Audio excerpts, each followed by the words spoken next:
Hello guys, ഇന്നപ്പം നമ്മൾ ഉണ്ടാക്കാൻ പോകുന്നത് ഒരു മാങ്ങ ചമ്മന്തിയാണേ. അപ്പം നമ്മളിവിടെ മാങ്ങയൊക്കെ ആയി വരുന്നതേ ഉള്ളൂ. അപ്പം നമുക്ക് ഒരു മാങ്ങ കിട്ടി നമ്മൾ ചമ്മന്തി അരയ്ക്കാൻ പോവാണേ. അപ്പം അതിന് നമ്മളെടുക്കുന്നത് മാങ്ങ, തേങ്ങ, അതുപോലെ തന്നെ കാന്താരി മുളകും പിന്നെ ഒരു 4 ചെറിയുള്ളിയാണേ.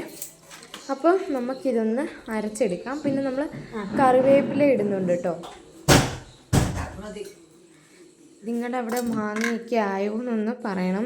നമ്മുടെ ഇവിടെ ആയി വരുന്നതേ ഉള്ളൂ. അപ്പോൾ നമുക്ക് ഒരെണ്ണം കിട്ടിയതാണ് കേട്ടോ. ഇതങ്ങനെ വലിയ കാര്യമായിട്ട് മൂത്തിട്ടൊന്നുമില്ലായിരുന്നു.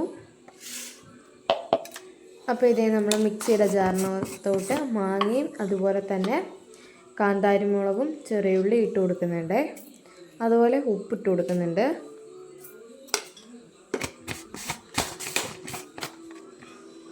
നല്ല പുളിയുള്ള മൂവാണ്ട മാങ്ങയാണേ.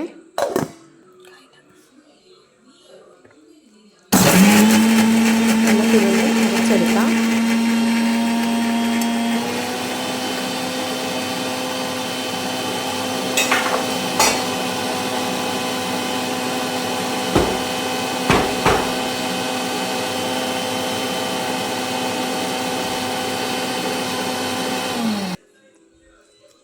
അപ്പോൾ ഇതുപോലെ ഫൈനായിട്ട് അരച്ച് കിട്ടണം. ഇനി നമുക്ക് ഇതിനകത്തോട്ട് തേങ്ങയും കറിവേപ്പിലയും കൂടി ഇട്ടൊന്ന് അരച്ചെടുക്കാം.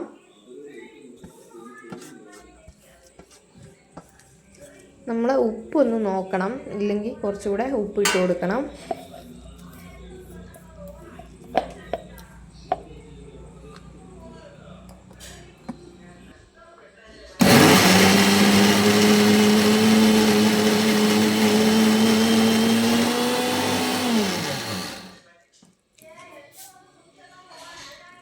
ഇത് ശരിക്കും അരഞ്ഞിട്ടില്ല. അപ്പോൾ നമ്മൾ സ്പൂണ് വെച്ചിട്ട് ഒന്ന് ഇളക്കി കൊടുത്തിട്ട് ഒന്നുകൂടെ ഇളക്കിയെടുക്കണം.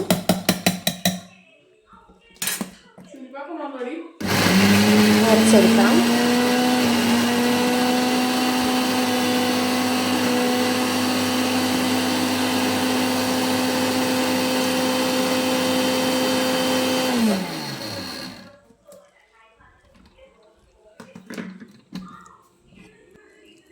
ഇതുണ്ടോ, ഇത് നന്നായിട്ട് അരഞ്ഞ് കിട്ടിയിട്ടുണ്ട്. ഇനി ഇത് നമുക്കൊന്ന് പ്ലേറ്റിനകത്തോട്ട് മാറ്റി കൊടുക്കാം.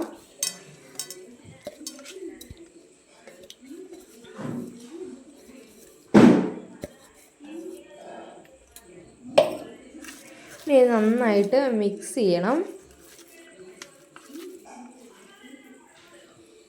അതിനകത്ത് അരയാത്ത മുളകൊക്കെ ഉണ്ടെങ്കിൽ ഒന്ന് എടുത്ത് മാറ്റണം. എന്നിട്ടത് ഉരുട്ടി വെക്കണം കേട്ടോ.